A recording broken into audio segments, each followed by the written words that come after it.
Hey guys, it's Red Nomster, and today in Survival Friendly Minecraft, I made a gambling game based off of another gambling game that was based off of a real life gambling game.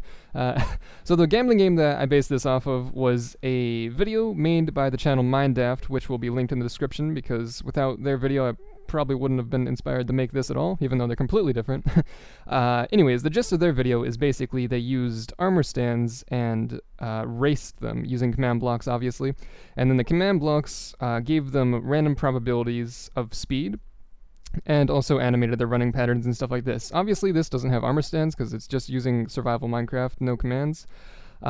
Which is why I coined the term block derby, because it's using blocks. So there's 3 teams. You can have as many teams as you want. If you want to expand it more, you can. If you want to expand it less, why not? But basically, we have gold, iron, and diamond. And once I hit this little button right here, each team will have a equal probability of moving. So diamond moves first. Looks like diamond moves again. A lot more. The other 2 teams really suck. Gold looks like it's starting to make a comeback. Iron's moving. Iron moves ahead of gold. Not bad. Diamond still hasn't moved in a while. Gold's moving again. Gold might pull ahead in first place here. Iron, nope. Diamond's moving first. Iron's in last. Diamond might reach the end, and boom. Diamond gets first place. Looks like gold might get second, but who knows? And neither of them moving. Okay. Gold moves one more. Gold's won the way, and gold wins. And iron sucks. Iron's going as fast as he can, okay? He's the underdog. He'll get better. He's got to have motivation. We got to cheer him on, okay? Move faster, you idiot. You stupid. You're almost there. Come on. There we go. Looks like iron block gets bronze medal. All right.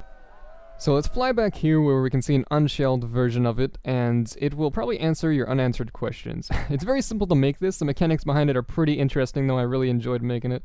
I got the inspiration to make this when I started messing around with a horizontal version of the elevator I made. I'll link that in the description as well if you want to check out the elevator, but basically what it does is it pushes this redstone line back and forth, of redstone blocks anyways, and doing that, it gives these pistons 1-tick pulses, which makes it pulse and pull each other. So it goes in this direction until it reaches the end, and then it stops, basically. The elevator goes up and down, but this generally only works in one direction, using the slime block method I'm using. So basically, when these pistons right here move along in this direction, it will carry this slime block, and this slime block is carrying this block of diamond, and this block of diamond is not letting this block of diamond leave it behind, basically, because it's stuck. This one is stuck to this one, so this one is stuck here, because it has nowhere to go. So it's carried along with it as well, even though it's not touching the slime block. So it's pretty cool. Obviously, it doesn't work in both directions because it will just leave this one behind. But to reset it, it's really easy, so I'll show you that later.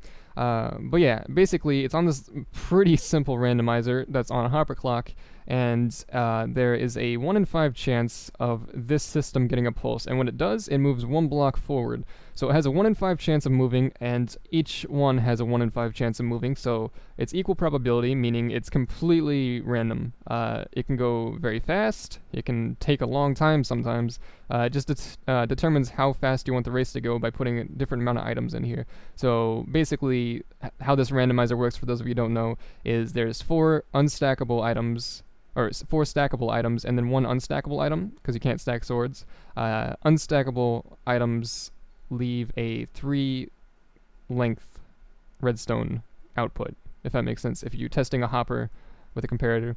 So any item that isn't a sword will not reach this repeater, but if it is a sword, it'll reach this repeater, and then it will activate this. Now, I'll go ahead and show you how to make this, just because it's not too difficult, and we'll swoop over there right now. My redstone world's looking to be a little abstract lately from my last video of what I did. Jeez.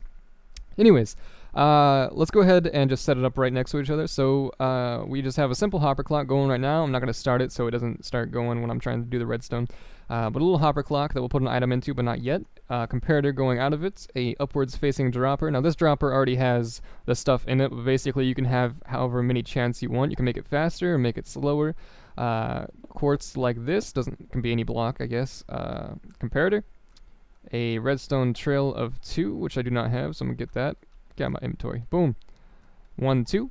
And then a repeater like this, block like this, block like this. And then let's go ahead and put a block here, and then a sideways fisting, sideways facing non-sticky piston. Jesus. And then a redstone like this and redstone like this. And then we'll go ahead and put a block here, and then a line of redstone blocks here. That is 1, 2, 3, 4, 5, 6, 7, 8, 9, 10 long, and then yet another quartz block like this, and then set up a similar setup over here where there's redstone like this, quartz, another piston like this, and then this comparator goes straight into this block like this, redstone, boom, and there's a redstone block here. So it pulses like that really fast. Very, very nice clock. And then puts a note block right there, and then just, I guess, set a note block right there to start. So to start it, basically all we need to do is get a normal piston like this, get a sticky piston.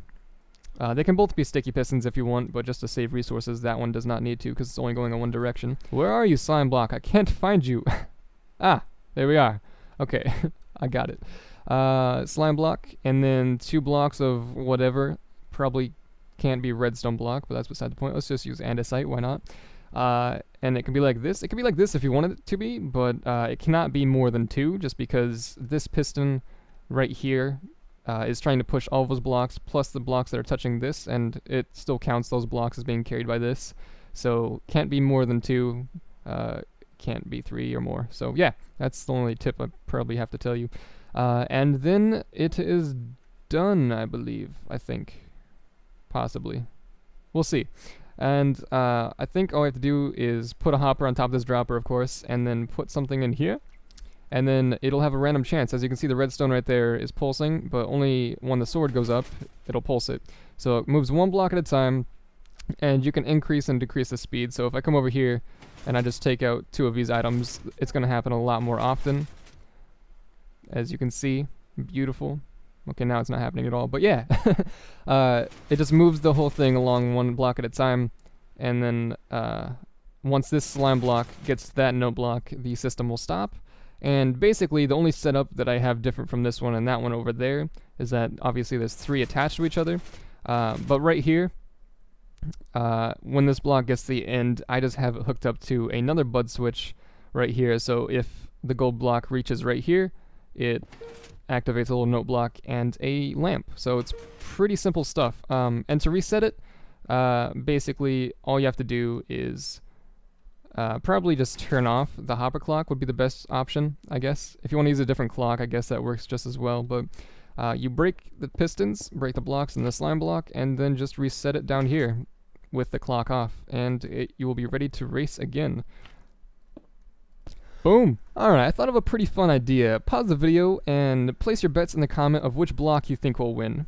Boop, boop, boop, boop, boop, boop, boop, boop. See, that was me waiting for your pause. Okay, you're back? Great. Now there's diamond, there's iron, and gold. We'll hit the button, and I'm betting on gold, just because it's pretty pimp. So, gold's let me down in the past, iron sucks all the time to me, but diamond seems to win every time in the world. Hopefully it's not set up that way. You can actually rig this game if you really wanted to. Just change the randomizers up a little bit, make one more random than the other. If you're an asshole and you don't like your friends but you want their diamonds, that works too. And it looks like diamond's probably gonna win. Look at that. Wait, it's a possibility. What's going on? What's happening? Oh, gold and diamond tie. Iron still sucks. Alright, so I guess gold and diamond share first place. Good job. You have a 2 out of 3 chance of winning that time. Anyways. So it looks like gold won bronze again. Or iron. Anyways.